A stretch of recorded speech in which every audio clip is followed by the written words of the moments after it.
Hello everyone, and welcome back to our channel, your trusted source for South African political analysis, breaking news, and everything in between. If you're passionate about our nation's future and want to stay informed, make sure to hit that like button, subscribe, and leave a comment down below with your thoughts. Today's story is a big one. It's about the African National Congress, the growing tensions within the Government of National Unity, and some very strong words from ANC Secretary-General Fikile Mbalula that could signal a shift in the party's future direction. Let's get into it. In a bold and fiery address to the media earlier this week, ANC Secretary-General Fikile Mbalula laid bare the frustrations brewing within South Africa's ruling coalition government. The core message: the ANC wants its outright majority back, badly. According to Mbalula, the only way the party can deliver on its transformative agenda without compromise is to win an absolute majority in the next general elections, scheduled for 2029. Now, let's rewind a bit and give some context. Following the 2024 general elections, no political party in South Africa secured enough votes to form a government on its own. That resulted in a historic government of national unity, a coalition primarily formed between the ANC and its ideological rival, the Democratic Alliance, along with a few smaller parties. At the time, this partnership was hailed as a necessary move to preserve stability and prevent political chaos. But beneath the surface, fault lines were already starting to emerge. And now, those cracks have turned into visible fractures. In his statement, Mbalula acknowledged that while the ANC is committed to the GNU framework in principle, it has proven to be a political straitjacket in practice.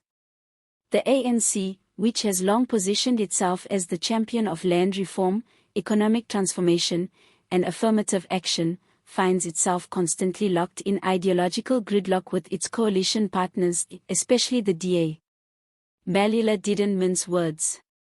He accused the DA of systematically opposing the ANC's core policy goals.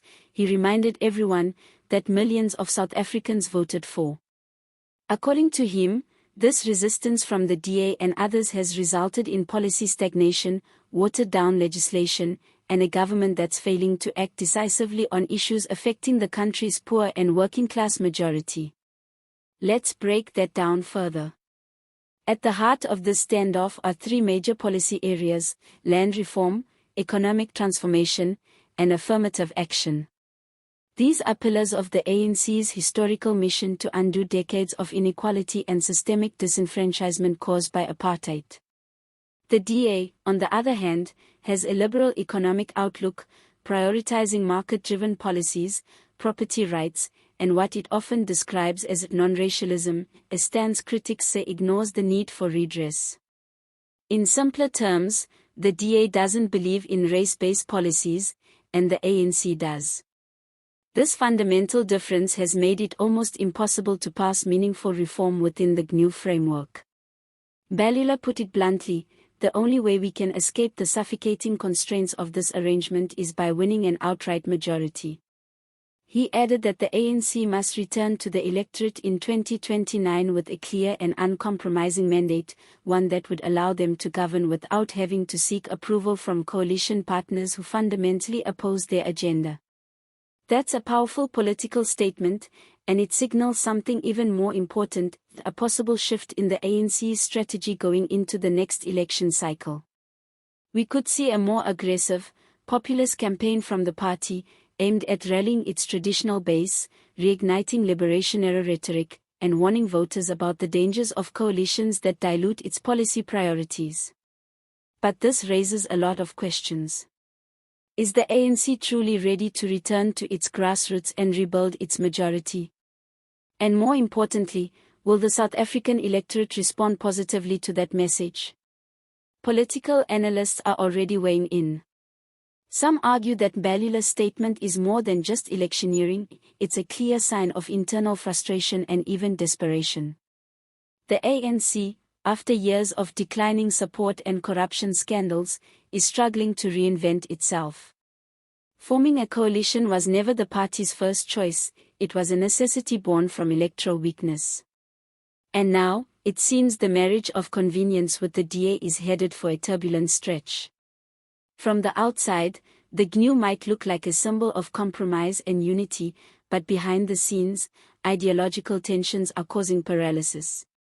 Key legislation is being delayed, executive decisions are constantly being second-guessed, and policy implementation is slower than ever. For a country battling economic stagnation, high unemployment, a housing crisis, and energy instability, that kind of political deadlock is a serious problem. It's no secret that many South Africans are frustrated. The idea of a unity government initially brought hope. People expected pragmatic solutions, coalition-driven progress, and a break from the political infighting of the past. But now, it's becoming increasingly clear that ideological differences are too wide to bridge. That's where Mbalula's comments hit hard. He's not just talking to the media, he's talking to the voters, especially those who stayed home in 2024 or shifted their support to smaller parties out of protest. He's saying, we've tried working with our rivals, and it's not working. If you want real change, give us the mandate to govern alone. But can the ANC actually achieve that? It's a tall order. The political landscape in South Africa is more fragmented than ever. The rise of new parties, growing public dissatisfaction, and the ANC's own credibility issues mean that winning an outright majority will require a serious overhaul, both in policy and public perception. Still, Mbalula's message is clear: the ANC wants to be unshackled from the compromises of coalition politics. Whether that desire will translate into electoral success remains to be seen. But one thing is certain: South Africa's political future is entering a new, uncertain phase. And that's where we'll leave it for today. Let us know what you think in the comments. Do you believe the ANC can regain its majority? Is Mbalula right to criticize the GNU, or is this just a political move to shift blame? We want to hear from you. Don't forget to like, share, and subscribe for more in-depth analysis on South African politics. Thanks for watching, and as always, stay informed and stay engaged. See you next time.